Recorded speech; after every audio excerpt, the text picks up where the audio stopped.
I give the White House reporters in particular during this presidency a huge amount of credit for doing an extremely difficult job under difficult circumstances. I'm Kent Zimmerman. I'm a principal with the management consulting firm Zoykazer Group. I am a recovering lawyer. That's enough. Thank you very much. Let's take a look at some White House correspondence asking President Trump questions where it's not so easy to get an answer, and let's see whether there are things to be learned from how courtroom lawyers handle hostile witnesses. You said when someone is president of the United States, their authority is total.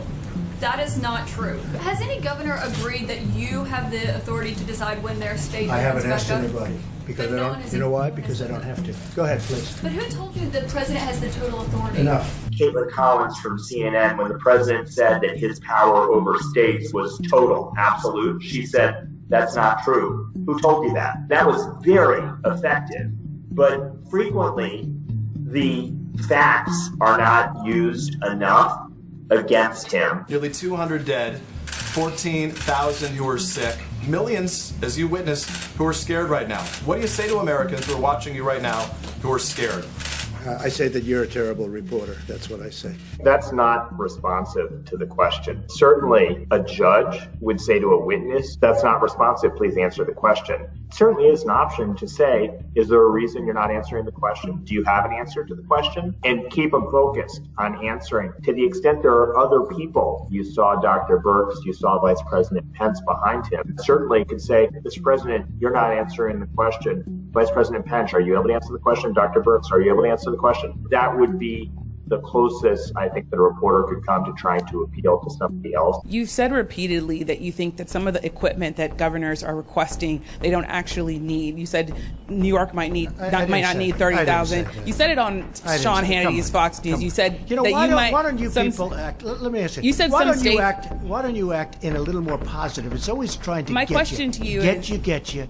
And you know what? That's why nobody trusts the media anymore. My question to you is, how is that going to impact? Excuse me, you didn't hear me. That's why you used to work for the Times and now you work for somebody else. First of all, she's a fabulous journalist and very talented. One thing is, rather than saying you said on Hannity and then characterizing what he said, and then Trump says, no, I didn't, and denies, a slight change could be, on Hannity, on this date, you said, quote, and quote a sentence or two to him. Use the exact quote, which is what would happen in a courtroom, rather than characterizing what was said. A little more likely to pin him down, although certainly not easy to do with this president. What do you say to Americans who are upset with you over the way you downplayed this crisis over the last couple of months?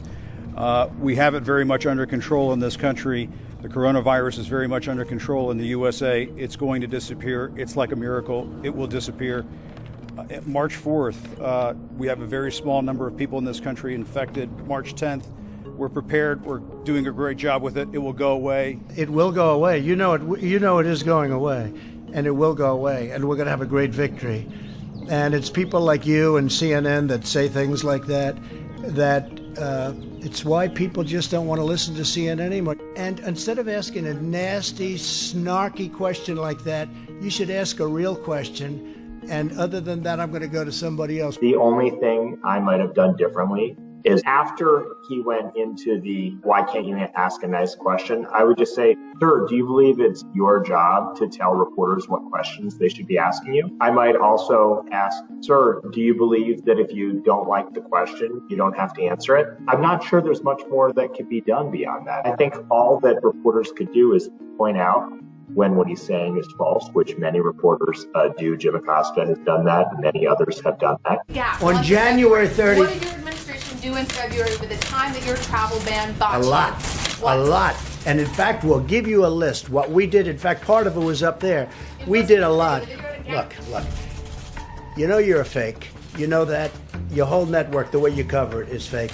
And most of you, and not all of you, but the people are wise to you. That's why you have a lower approval rating than you've ever had before, times probably 3. I thought she did a nice job. Could she have tried anything else? Couple possibilities.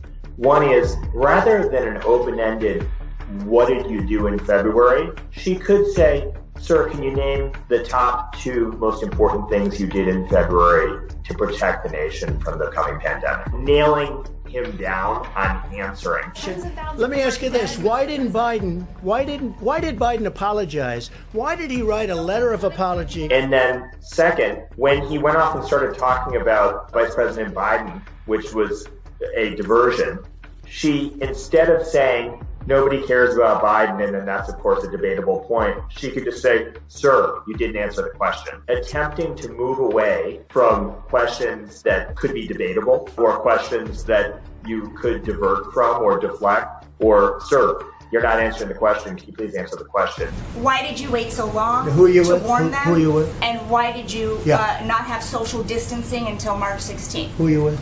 I'm Weijia Jiang with CBS News. So, if you look at what I did in terms of cutting off or banning China from coming in. Chinese nationals. But by the way, not Americans who are also coming from China. Nice and easy. Just relax. We cut it off. You know, when he says to a reporter asking a very reasonable question using facts, take it easy, nice and easy, there's a part of me that wishes somebody would say, why are you telling me to take it nice and easy? I'm asking you a question. Would you acknowledge that you didn't think Keep your voice down, please. Keep your voice down. Did you not? How many? So, ironically, when Trump tried to turn that around and ask how many cases were here of the reporter, that actually would be a good tactic to use on him, to ask very specific, pointed questions. How many? Tell us your top two. Tell us the date you did this.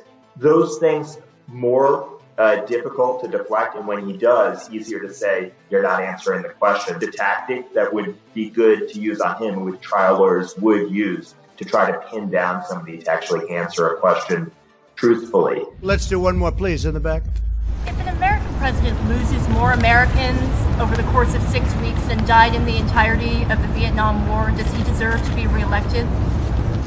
So, yeah, we've lost a lot of people, but if you look at what original projections were, 2.2 million, we're probably heading to 60,000, 70,000. It's far too many. One person is too many for this. And I think we've made a lot of really good decisions. So I thought that was very effective. She asked a hard question. She didn't get yes or no, but she did get an answer. Remember, that press conference was not long after he embarrassed himself by suggesting that perhaps people should be drinking poison to cure themselves of the coronavirus that caused him to get extensive criticism.